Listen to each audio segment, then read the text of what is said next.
আগামী অর্থবছরের জন্য ৭,৯০,০০০ কোটি টাকার বাজেট পাস, বরাদ্দ বাড়ল সামাজিক নিরাপত্তায়, কালো টাকা সাদা করার সুযোগ নেই।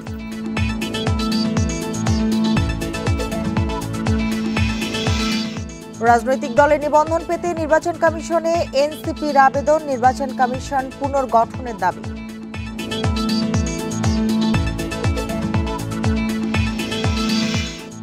হোস্টেল পরিদর্শনে উপদেষ্টাকে ২৪ ঘন্টার আলটিমেটাম, ঢাকা মেডিকেল শিক্ষার্থীদের আন্দোলন চালিয়ে যাওয়ার ঘোষণা।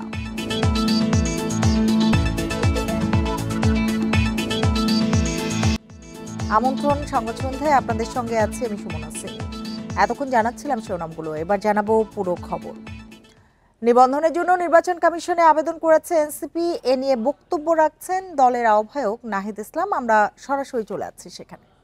বিষয়টি বলেছি, সেখানে জাতীয় নাগরিক পার্টির যে প্রস্তাবনা এর আগেও ইলেকশন কমিশনে এসে দিয়ে যাওয়া হয়েছিল, সেটি সম্পর্কে আমরা আমাদের জোর দাবি জানিয়েছি যাতে প্রবাসীদের ভোটাধিকার যে কোনো মূল্যে রক্ষা করা হয়, এবং ওনারা এখনো সিদ্ধান্ত নেয়নি যে কোন প্রক্রিয়ায় প্রবাসী ভোটাধিকারটা নিশ্চিত করা হবে।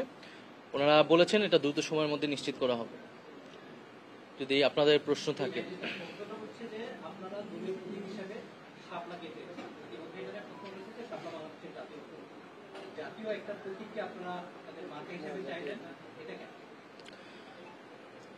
বাংলাদেশের নির্বাচন কমিশনের যে আইন, আমরা সেই আইনগুলো পর্যালোচনা করেছি। আমরা দেখেছি সেই আইনগুলোতে এই ধরনের কোনো বাধা নিষেধ নাই। জাতীয় ফল হিসেবে কাঁঠাল একটি দলের মার্কা হিসেবে অলরেডি রয়েছে। সো সেক্ষেত্রে আমরা কোনো সমস্যা দেখিনি বলে আমরা এটিতে আমরা আবেদন করেছি। এবং জাতীয় প্রতীকের একটা কথা এসেছে, জাতীয় প্রতীক কিন্তু কেবল শাপলা নয়, শাপলা, ধানের শীষ, তারকা এগুলো মিলেই কিন্তু জাতীয় প্রতীক। সেক্ষেত্রে আপনারা দেখবেন ধানের শীষ এবং তারকা বা তারা এই দুটি দলের মার্কা হিসেবে রয়েছে। ফলে সেক্ষেত্রে কোনো ধরনের আইনগত সমস্যা আমরা দেখি না। নির্বাচন কমিশনের সাথে আমরা এই বিষয়ে কথা বলেছি। আমরা শাপলাকে মার্কা হিসেবে নিয়েছি, যে শাপলা গ্রাম বাংলার আমাদের যে সাধারণ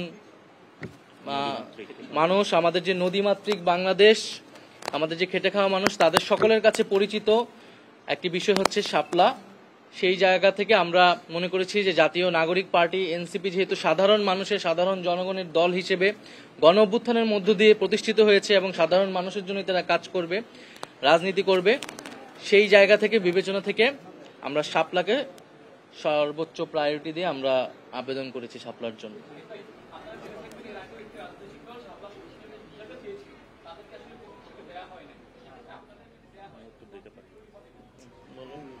এখানে এটা যেটা বলেছিলেন, একটি দলের কথা বলেছিলেন, ওনারা অলরেডি একটা প্রতীক পেয়েছে এবং এক্সিস্টিং যে প্রতীকগুলো আছে সেগুলা থেকে ওনারা আবার নিষ্পত্তি যদি হয়ে যায়, বর্তমানে ওনারা যে প্রতীকটা চেয়েছে এটা নাই।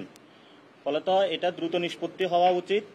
ভবিষ্যতের যে প্রতীকগুলা আমরা চেয়েছি নির্বাচন কমিশন অন্তর্ভুক্ত করুক, কারণ বাংলাদেশের যে প্রতীকগুলো বর্তমানে রয়েছে এখানে আমরা ভালো কোনো প্রতীক দেখতে পাই না।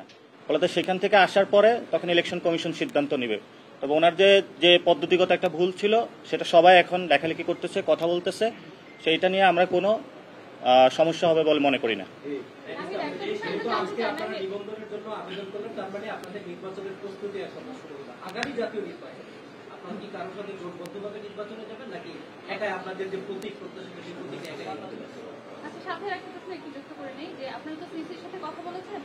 সেখানে সিসির কাছে নিশ্চয়ই আপনারা আপনাদের প্রতীক নিয়ে আলোচনা করেছেন। প্রতীক নিয়ে মানে সিসির সাথে আলোচনা হয়েছে কিনা, হয়ে থাকলে উনি আপনাদেরকে আইনি বাধার বিষয়ে কোনো কিছু নিবন্ধনের জন্য নির্বাচন কমিশনে আবেদন করেছে এনসিপি, সে বিষয়ে ব্রিফিং করছিল এনসিপি। আমরা এতক্ষণ সেই ব্রিফিংয়েই ছিলাম। আগামী অর্থ বছরের জন্য ৭,৯০,০০০ কোটি টাকার বাজেট অনুমোদন দেওয়া হয়েছে। রোববার প্রধান উপদেষ্টা মোহাম্মদ ইউনূসের সভাপতিত্বে তার কার্যালয়ে উপদেষ্টা পরিষদের বৈঠকে বাজেট অনুমোদন দেওয়া হয়। বাজেটে সামাজিক নিরাপত্তা খাতে বরাদ্দ বৃদ্ধি ও শিথিল করা হয়েছে রপ্তানি খাতে প্রণোদনার শর্ত। আগামী ১ জুলাই থেকে নতুন বাজেট কার্যকর হবে। এই সকল সুপারিশসমূহ বিবেচনায় নেওয়া হয়েছে। জুলাই অভ্যুত্থানে বদলে যাওয়া বাংলাদেশের ভিন্ন বাস্তবতায় গত ২ জুন বাজেট প্রস্তাব উপস্থাপন করেন অর্থ উপদেষ্টা সালেউদ্দিন আহমেদ। তবে নির্বাচন নিয়ে বড় রাজনৈতিক দলের মধ্যে টানাপোড়েন ও অনিশ্চয়তায় বাজেট নিয়ে তেমন শোরগোল শোনা যায়নি। বাজেট উপস্থাপনের ২০ দিনের মাথায় তা উপদেষ্টা পরিষদে অনুমোদন পেল। নতুন অর্থবছরে জিডিপি প্রবৃদ্ধির লক্ষ্যমাত্রা নির্ধারণ করা হয়েছে 5.5%। গড় মূল্যস্ফীতি 6.5%-এর মধ্যে রাখার লক্ষ্য ঠিক করেছে অর্থ উপদেষ্টা। বাজেট ঘাটতি পূরণে দেশি বিদেশি উৎস থেকে 2,26,000 কোটি টাকা ঋণ নেবে সরকার। এদিকে সংশোধিত বাজেটে সামাজিক নিরাপত্তা খাতে বরাদ্দ 10,000 কোটি টাকা বাড়িয়ে প্রায় 91,000 কোটি টাকা নির্ধারণ করা হয়েছে। এছাড়া রপ্তানি খাতের প্রণোদনা কমানোর শর্ত শিথিল করা হয়েছে এবারের বাজেটে। সামাজিক নিরাপত্তা 81,297 কোটি টাকা ছিল, এটা 91,297 টাকা করেছি। 10,000 কোটি টাকা আমরা বৃদ্ধি করেছি। WTO-র একটা আমরা এগ্রিমেন্ট আছে যে আমরা রপ্তানি খাতে প্রণোদনা 4 ধাপে কমিয়ে নিয়ে আসবো, 0 করে। 2 ধাপ আমরা অলরেডি করেছি। বার্ষিক উন্নয়ন কর্মসূচি এডিপির বরাদ্দ 2,30,000 কোটি টাকা ধরা হয়েছে, যা চলতি অর্থবছরের চেয়ে 35,000 কোটি টাকা কম। অর্থনীতিবিদরা বলছেন, সামগ্রিক অর্থনৈতিক স্থিতিশীলতা পুনরুদ্ধার করাই এই বাজেটের মূল চ্যালেঞ্জ। অন্যান্য দেশে যে প্রত্যক্ষ আয় থেকে রাজস্বের যে আয় সেটা হলো বেশি, আর অপ্রত্যক্ষ যেটা নাকি সাধারণ জনগণের উপর পড়ে সেটা হলো কম। আমাদের দেশে হলো রিভার্স, আমাদের 2/3 হলো অপ্রত্যক্ষ, indirect tax, VAT, sales tax, excise duty থেকে শুরু করে এগুলোতে যেগুলো সাধারণ মানুষের উপর পড়ে, আর মাত্র 1/3 হলো আমাদের ডাইরেক্ট ট্যাক্স। সংসদ না থাকায় এবারের উপদেষ্টা পরিষদের মাধ্যমে সরকারের ব্যয় ও সংশোধিত অর্থ অধ্যাদেশ অনুমোদন করা হয়েছে। রাষ্ট্রপতির সম্মতি নিয়ে অর্থ অধ্যাদেশ জারি করার পর তা তাৎক্ষণিকভাবে কার্যকর হবে। Amirul Islam, independent news, Dhaka. দেশে কালো টাকা সাদা করার আর কোনো সুযোগ থাকছে না। নৈতিক দিক বিবেচনায় আগামী অর্থ বছরের বাজেটে তা পুরোপুরি বাদ দেওয়া হয়েছে। রোববার সচিবালয়ে সংবাদ সম্মেলনে অর্থ উপদেষ্টা সালেউদ্দিন আহমেদ এসব কথা জানান। এ সময় এনবিআর চেয়ারম্যান বলেন, মানুষকে স্বস্তি দিতে হার্টের রিং এবং চোখের লেন্স আমদানিতে শুল্ক কর প্রত্যাহার করা হয়েছে, কমানো হয়েছে জমির নিবন্ধন খরচও। আবাসন খাতকে গতিশীল করতে প্রস্তাবিত 2025-26 অর্থবছরের বাজেটে কালো টাকা সাদা করার সুযোগ দেয় অন্তর্বর্তী সরকার। নানা সমালোচনা হলেও তারা এ সুযোগ অব্যাহত রাখে। বলা হয়, কালো টাকা বিনিয়োগের ক্ষেত্রে এর উৎস সম্পর্কে জানতে চাইবে সরকারের সংশ্লিষ্ট সংস্থা। রোববার উপদেষ্টা পরিষদে চূড়ান্তভাবে বাজেট পাশ হলে কালো টাকা সাদা করার বিধান সম্পূর্ণ বাদ দেওয়া হয়। এটা একদম কমপ্লিটলি এটা আমরা প্রত্যাহার করে নিয়েছি। এখন কার ওই টাকাটা কি করবে না করবে সেটার ব্যাপার, সেখানে অবশ্য একটা ইম্প্যাক্ট হতে পারে। রিয়েলিস্টরা বলছে যে ফ্ল্যাট কম বিক্রি হতে পারে। আবাসন খাতে কালো টাকা বিনিয়োগের সুযোগ বাতিল হলেও এ খাতকে গতিশীল করতে কমানো হয়েছে জমির রেজিস্ট্রেশন ফি। দামি এলাকায় জমি নিবন্ধনের কর 8% থেকে কমিয়ে 6%-এর প্রস্তাব করা হলেও এখন তা আরও কমিয়ে 5% করা হয়েছে। যেসব এলাকায় 6 ও 4% কর প্রস্তাব করা হয়েছিল তা কমিয়ে অর্ধেক করা হয়েছে। কালো টাকা সাদার বিধানটা তুলে দিলাম। আমাদের রিহ্যাবের একটা দাবি ছিল যে রেজিস্ট্রেশন কস্ট কমানোর জন্য একটা উদ্যোগ নেওয়ার জন্য। জমির দাম ঠিক দেখালে রেজিস্ট্রেশন কস্ট বেশি হবে, এই জন্য ঠিক দাম দেখাবে না, এখান থেকে যেন বের হয়ে যায়। মানুষকে স্বস্তি দিতে বাজেটে শুল্ক করে আনা হয়েছে বেশ কিছু পরিবর্তন। বিশেষ করে হার্টের রিং এবং চোখের লেন্স আমদানিতে 5% শুল্ক কর প্রত্যাহার করা হয়েছে। এতে এসব পণ্যের দাম কমবে বলে মনে করে এনবিআর। হার্টের রিং এবং চোখের লেন্স এগুলোতে অ্যাডভান্স ট্যাক্স 5% ছিল, এটা এবার গত জানুয়ারিতে 7.5% হয়ে গেছে সবার জন্য। তা আমরা এটা পুরো জিরো করে দিয়েছি। এছাড়া নারী উদ্যোক্তাদের উৎসাহিত করতে বিউটি পার্লার স্থাপনে ভ্যাট অব্যাহতি দেওয়া হয়েছে। সোলার ব্যবহারে জনপ্রিয়তা বাড়াতে ইনভার্টার আমদানিতে শুল্ক 10% থেকে কমিয়ে করা হয়েছে 1%। তৌহিদ রানা, ইন্ডিপেন্ডেন্ট নিউজ, ঢাকা। 24 ঘন্টার মধ্যে ঢাকা মেডিকেল কলেজের হোস্টেল পরিদর্শনে স্বাস্থ্য উপদেষ্টাকে আলটিমেটাম দিয়েছে শিক্ষার্থীরা। বেলা 12টার মধ্যে হল ছাড়ার নির্দেশ দেওয়া হলেও যাননি ছাত্ররা। পাশাপাশি 5 দাবিতে আন্দোলন চালিয়ে যাওয়ার ঘোষণা তাদের। এদিকে অধ্যক্ষের দাবি, শিক্ষার্থীরা নিয়ম মাফিক বরাদ্দ না মানায় সংকট। প্রশাসনিক বরাদ্দ অনুসারে সবারই সুষ্ঠু আবাসন সম্ভব। ঢাকা মেডিকেল কলেজের ফজলে রাব্বি হলের 4র্থ তলায় খসে পড়েছে পলেস্তারা, ফাটল ধরেছে দেয়ালে। বসবাসের জন্য ঝুঁকিপূর্ণ হওয়ায় গত বছর মে মাসে এই তলাটিকে পরিত্যক্ত ঘোষণা করে গণপূর্ত অধিদপ্তর। এখনও সেখানকার বিভিন্ন কক্ষে বাধ্য হয়ে থাকতে হচ্ছে অনেক শিক্ষার্থীকে। আবাসন সংকট সমাধান সহ 5 দফা দাবিতে মেডিকেলের শিক্ষার্থীরা আন্দোলনে নামলে শনিবার কলেজ বন্ধ ঘোষণা করে কর্তৃপক্ষ। রোববার দুপুরের মধ্যে হল ছাড়তে বলা হয়। সেই নির্দেশনা প্রত্যাখ্যান করে আন্দোলন অব্যাহত রাখার ঘোষণা দেন শিক্ষার্থীরা। 24 ঘন্টার মধ্যে স্বাস্থ্য উপদেষ্টা ও মন্ত্রণালয়ের প্রতিনিধিদের হল পরিদর্শনে আসার আলটিমেটাম দেন তারা। দরকার হলে আমরা একটু ঝুঁকি নিয়ে হলো আন্দোলনটা কয়েকদিন চালিয়ে যাই, যাতে নতুন বাজেটে আমাদের নতুন বিল্ডিং এবং পাশাপাশি এই কয়েকদিন থাকার জন্য বিকল্প আবাসনের যাতে ব্যবস্থাটা তাড়াতাড়ি হয়ে যায়। এই জন্যই আমাদের সবসময় একটা আশা দেয় যে এটা হবে, কিন্তু সেই আশাগুলো কিন্তু আসলে ফুলফিল হয় না। আমাদের এই দাবি আদায়ের লড়াই চলতে থাকবে এবং যেহেতু ভবনের কোনো সংস্কার হচ্ছে না সেহেতু আমরা হল ত্যাগ করছি না। এদিকে কলেজ কর্তৃপক্ষের দাবি, অনেক শিক্ষার্থী ইচ্ছামতো রুম দখলে রাখায় দেখা দিয়েছে সংকট। প্রশাসনিকভাবে হল বরাদ্দ হলে সবার সমানভাবে আবাসন নিশ্চিত করা সম্ভব। 755 জন শিক্ষার্থীর বিপরীতে 766টি সিট বরাদ্দের সুযোগ রয়েছে। সিনিয়র ছাত্রদের একরকম চাহিদা আছে, কেউ এক রুমে 2 জন থাকতে চায়, কেউ এক রুমে 3 জন থাকতে চায়, তার চেয়ে বেশি থাকবে না। 6টা ব্যাচের ছাত্র সংখ্যা 755 জন। ওই 4 তলা বাদ দিয়ে যে গণরুমের কথা বলা হচ্ছে সেই গণরুম বাদ দিয়ে 766 জন ছাত্রের অ্যালটমেন্ট দেওয়া সম্ভব। অধ্যক্ষ জানান, নতুন হল করার দাবি জানিয়েছে কলেজ প্রশাসন। এর আগে গত 15 বছরে ঢাকা মেডিকেল কলেজের জন্য বিভিন্ন প্রকল্প নেওয়া হলেও একনেকে পাশ হয়নি একটিও। Arfatur Rahman, independent news, Dhaka. প্রধানমন্ত্রী পদে কোনো ব্যক্তি 10 বছরের বেশি ক্ষমতায় থাকতে পারবে না। প্রধানমন্ত্রীর মেয়াদ নিয়ে আলোচনায় বিএনপি সহ 3টি দল ছাড়া বাকি সবাই একমত। ফরেস্ট সার্ভিস একাডেমিতে ঐক্যমত্য কমিশনের 2য় ধাপের 5ম দিনের বৈঠকে মতামত জানায় গণসংহতি আন্দোলন, গণ অধিকার পরিষদ, জামায়াত সহ কয়েকটি রাজনৈতিক দল। এদিকে জুলাই সনদ দ্রুত প্রস্তুত করতে রাজনৈতিক দলগুলোকে ছাড় দেওয়ার আহ্বান জানিয়েছেন জাতীয় ঐক্যমত্য কমিশনের সহ সভাপতি অধ্যাপক আলী রিয়াজ। বিভিন্ন সংস্কার প্রস্তাব নিয়ে অনৈক্যের বিষয়ে রাজনৈতিক দলগুলোকে নিজস্ব দলীয় ফোরামে আলোচনা করে সিদ্ধান্তে আসার আহ্বান জানান তিনি। বৈঠক সূত্র জানায়, সংসদের উচ্চ কক্ষ গঠন, প্রতিনিধিত্ব এবং সীমানা নির্ধারণ বিষয়ে আলোচনা হবে আজ সকাল 11:30টায় শুরু হওয়া এই বৈঠকে যোগ দিয়েছে বিএনপি, জামায়াত, এনসিপি সহ বিভিন্ন রাজনৈতিক দলের প্রতিনিধিরা। সোম ও মঙ্গলবার মুলতবি থাকবে কমিশনের বৈঠক। কোন জায়গায় আমরা একমত হতে পারি, কোন জায়গায় আমরা কতদূর পর্যন্ত যেতে পারি, একটু ছাড় দেওয়ার জায়গাটাতে আসুন। আপনারা আসছেন, কিন্তু আরেকটু আগালে আমরা যত দ্রুত জুলাই সনদ করা সম্ভব। আমরা বলেছি জুলাই সনদ জুলাই করার মধ্য দিয়ে যেন আমরা এই পর্বের এই অংশের জায়গাটাতে শেষ করতে পারি। পাশাপাশি নির্বাচনের প্রক্রিয়া চলছে।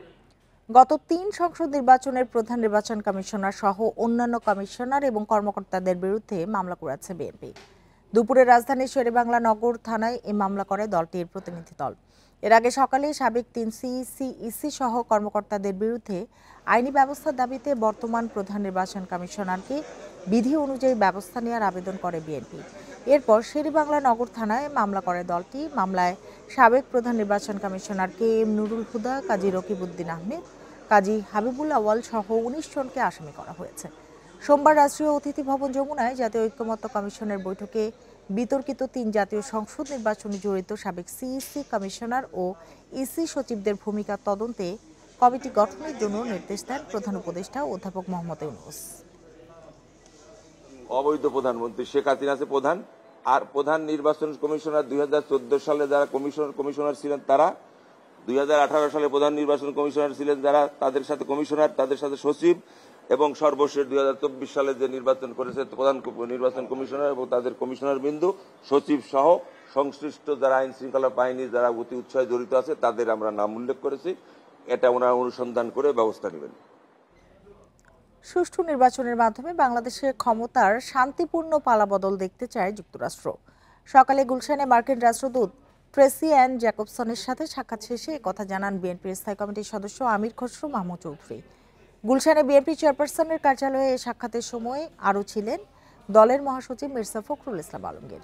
আমির খসরু মাহমুদ চৌধুরী বলেন, লন্ডনে তারেক রহমান ও অধ্যাপক ইউনূসের বৈঠকে নির্বাচনের সময় ঠিক হওয়ায় বাংলাদেশের উন্নয়নে অংশীদার সব রাষ্ট্র নিজেদের কর্মপরিকল্পনা ঠিক করছে। এ সময় সংস্কার সহ বিভিন্ন ইস্যুতে আগামী 1 মাসের মধ্যে ঐক্যমত্যে পৌঁছানো সম্ভব বলে মন্তব্য করেন তিনি। বলেন, জুলাই সনদে কারো ভিন্ন মত থাকলেও যেসব বিষয়ে ঐক্যমত্য হবে সেসব সংস্কার শেষ করে নির্বাচনের পথে এগিয়ে যাবে দেশ।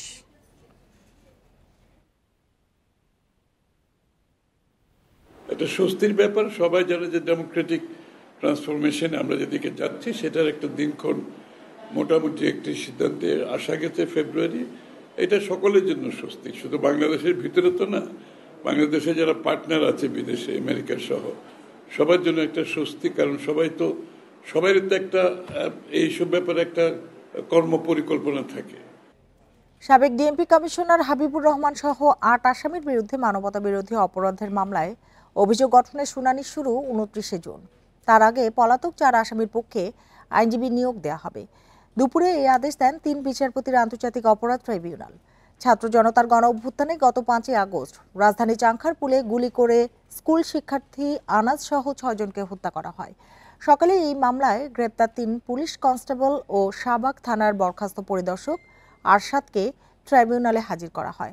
হাবিবুর রহমান ছাড়া পলাতক অন্য আসামিরা হচ্ছেন ডিএমপির সাবেক যুগ্ম কমিশনার সন্দীপ কুমার চক্রবর্তী, রমনা অঞ্চলের সাবেক অতিরিক্ত উপকমিশনার শাহ আলম মোহাম্মদ আক্তারুল ইসলাম, রমনা অঞ্চলের সাবেক সহকারী কমিশনার মোহাম্মদ ইমরুল। গেল ২৫শে মে তাদের বিরুদ্ধে অভিযোগ আমলে নেয় ট্রাইব্যুনাল। যে সমস্ত আসামি পলাতক ছিলেন তাদের বিরুদ্ধে কগনিজেন্স নেওয়া হয়েছিল। গ্রেপ্তারি পরোয়ানা জারি হয় নাই মর্মে রিপোর্ট আসার পর পত্রিকা বিজ্ঞপ্তি দেওয়া হয়েছিল। পত্রিকা বিজ্ঞপ্তি ট্রাইব্যুনালে জমা দেওয়া হয়েছে।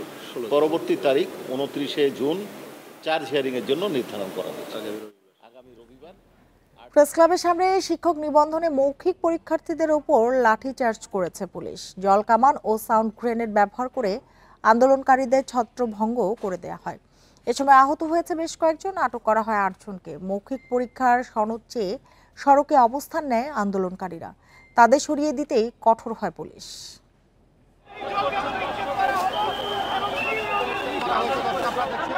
প্রেস ক্লাবের সামনে সড়কে যান চলাচল বন্ধ হয়ে গেলে ব্যবস্থা নেয় পুলিশ। আন্দোলনকারীদের সরিয়ে দিতে ব্যবহার করা হয় জলকামান, ছোড়া হয় সাউন্ড গ্রেনেড। সনদের দাবিতে অবস্থান কর্মসূচির ডাক দেয় শিক্ষক নিবন্ধনে মৌখিক পরীক্ষায় অংশ নেয়ারা। এক পর্যায়ে প্রেস ক্লাবের সামনের পুরো রাস্তা আটকে দেয় তারা। পুলিশ বলছে বারবার অনুরোধ করেও সড়ক থেকে সরানো যায়নি আন্দোলনকারীদের। বাধ্য হয়েই লাঠিচার্জ করা হয়েছে। আটক করা হয়েছে নারী পুরুষ সহ ৮ জনকে। প্রেস ক্লাবের সামনের যে রাস্তাটা এখানে পুরোটা বসে পড়েছে, পুরো রাস্তা বন্ধ করে দিয়েছে। আমরা বারবার অনুরোধ করেছি যে আপনারা রাস্তা বন্ধ করেন না, আপনারা সাইডে থাকেন, পাশে থাকেন, গাড়িটা চলাচল করুক। যদি মনে হয় আপনাদের প্রতিনিধি দেন, আমি আবারও পাঠাচ্ছি সচিবালয়ে যান বা অন্য কোথাও যান, উপদেষ্টার সাথে কথা বলেন, কিন্তু আলোচনা করে শেষ করেন। কিন্তু তারা না, এইখানেই হচ্ছে মাননীয় প্রধান উপদেষ্টাকে এখানে আসতে হবে। আন্দোলনকারীদের দাবি 18তম শিক্ষক নিবন্ধনের প্রিলিমিনারি ও লিখিত পরীক্ষায় পাশ করলেও মৌখিকে 20,688 জনকে ফেল করানো হয়েছে। এনটিআরসির বিরুদ্ধে নিয়োগ বাণিজ্যের অভিযোগও তুলেছেন তারা। এনটিআরসির এই নিয়োগ বাণিজ্য এবং তাদের এই অনৈতিক এবং দুর্নীতির যে বিষয়, এগুলো তদন্ত করে তাদেরকে আইনের আওতায় আনা হোক এবং 18তমতে যে সকল শিক্ষার্থীর বিরুদ্ধে যে বৈষম্যমূলক ফলাফল তৈরি করা হয়েছে, এই ফলাফল পুনর্বিবেচনা করে তাদেরকে যৌক্তিক যে ই সনদ সেটা দাবি দেওয়ার আমি জোর দাবি জানাচ্ছি। তাহলে আমাদের ই সনদ কোথায়? কেন আমরা ই সনদ পেলাম না? ভাইবার মার্কস তো যোগ হয় না। ই সনদ দিছে যেটা, সেটা কিন্তু রিটেনের মার্কসটা শুধু দিছে, ভাইবার মার্কস যোগ করে নাই। তাহলে আমাদেরকে কেন ফেল করানো হলো? আমাদের দাবিটা হচ্ছে আমাদেরকে সনদ দিতে হবে, কারণ আমরা প্রিলিমিনারিতে 100 মার্কের মধ্যে হচ্ছে আপনার 40% মার্ক পেলে পাস করানো হয়। সেই ক্ষেত্রে আবার রিটেনে 100 মার্কের মধ্যে 40 মার্ক পেলে পাস করানো হয়, তারপরে ভাইভাতে কল করা হয়। আমরা এনটিএসসি কার্যালয়ে অনেকবার গিয়েছি, স্যারের কাছে গিয়েছি, কিন্তু স্যার কোনো উত্তর দেয় নাই। সদুত্তর না দেওয়ার পরে আমরা এখানে আসতে বাধ্য হয়েছি। রাস্তা বন্ধ করে দেবেন? ইয়াস, তো আমাদের উপায় নেই, আমরা কি করবো বলে। 4 জন পরীক্ষার ফল প্রকাশ করে এনটিআরসিএ। মৌখিকে অংশ নেন 81,209 জন, পাশ করেছে 60,521 জন। আল আমিন হোসেন, ইন্ডিপেন্ডেন্ট নিউজ, ঢাকা। জুলাই অভ্যুত্থানের সময় আবুধাবির কারাগারে আটক 25 জন সহ আরব আমিরাতের বিভিন্ন জায়গায় আটক শতাধিক প্রবাসীর দ্রুত মুক্তির দাবিতে ঢাকায় সড়ক অবরোধ করে আন্দোলন করেছেন প্রবাসীরা। এ সময় প্রধান উপদেষ্টার বাসভবনের দিকে যেতে চাইলে পুলিশের সঙ্গে তাদের ধাক্কাধাক্কি হয়। এরপর তারা হোটেল ইন্টারকন্টিনেন্টালের সামনে সড়ক অবরোধ করেন। আন্দোলনের কারণে ক্ষতিগ্রস্ত হয়ে দেশে ফেরত আসা সবাইকে জুলাই প্রবাসী যোদ্ধা হিসেবে স্বীকৃতি দিয়ে পুনর্বাসনের দাবি জানান তারা। পুলিশ জানিয়েছে শান্তিপূর্ণভাবে সড়ক থেকে তাদের সরিয়ে দেওয়ার চেষ্টা করা হয়েছে। এ সময় দাবি আদায়ে সড়ক অবরোধ করে জনভোগান্তি না করার অনুরোধ জানানো হয়।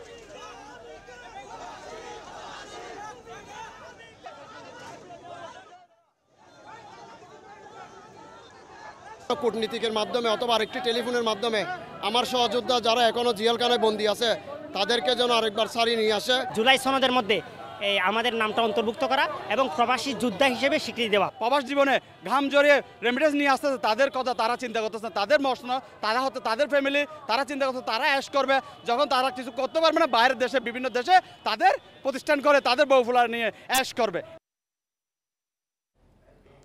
ইউনাইটেড ইন্টারন্যাশনাল ইউনিভার্সিটির বহিষ্কৃত শিক্ষার্থীদের নিঃশর্ত বহিষ্কারাদেশ প্রত্যাহার ও বেসরকারি বিশ্ববিদ্যালয়ের উপর আরোপিত 15% কর বাতিল না হলে বৃহত্তর আন্দোলনের হুঁশিয়ারি দিয়েছেন বেসরকারি বিশ্ববিদ্যালয়ের শিক্ষার্থীরা। রোববার রাজধানীর রামপুরায় বিক্ষোভ মিছিলে এই হুঁশিয়ারি দেন তারা। গতকাল শিক্ষার্থীদের উপর পুলিশের হামলায় তীব্র নিন্দাও জানান তারা। শিক্ষার্থীরা বলেন, ছাত্র জনতার আন্দোলনের পর দায়িত্ব নেওয়া এই সরকারের এমন আচরণ উদ্বেগজনক। বেসরকারি বিশ্ববিদ্যালয়ের উপর 15% ট্যাক্স মধ্যবিত্ত পরিবারের সন্তানদের পড়াশোনা বাধাগ্রস্ত করবে। এ সময় শিক্ষাকে পণ্য হিসেবে বিবেচনা করায় সরকারের সমালোচনা করেন শিক্ষার্থীরা।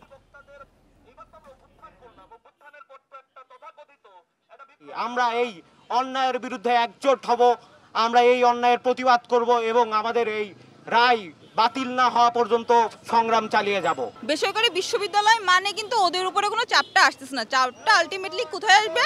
আমাদের সেমিস্টার ফি এর উপরে আসবে। আমাদের সেমিস্টার ফি বাড়াতে হচ্ছে, তখন কি হচ্ছে আমাদের এই বাড়তি সেমিস্টার ফি দিয়ে ওরা হচ্ছে ওদের ট্যাক্সটা ফিল আপ করতেছে। আমরা শান্তিপূর্ণভাবে জিনিসটা মিটমাট করার চেষ্টা করছি এবং যদি ভবিষ্যতে আমাদের উপর হামলা আসে এবং আমাদের এই ন্যায্য অধিকার না লাভ করে, আমাদের দাবি না মানা হয়, তাহলে আমরা আন্দোলন ভবিষ্যতে আরো বড় বিস্তরে লাভ করা হবে।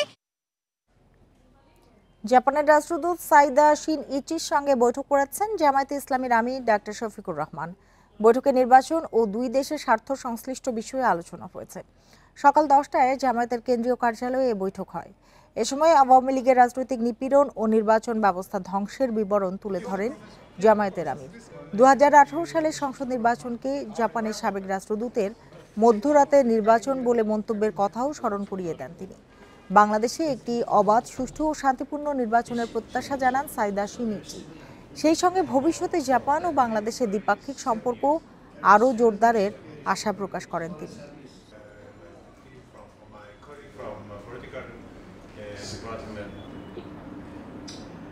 আর এই ছিল এখনকার সংবাদ।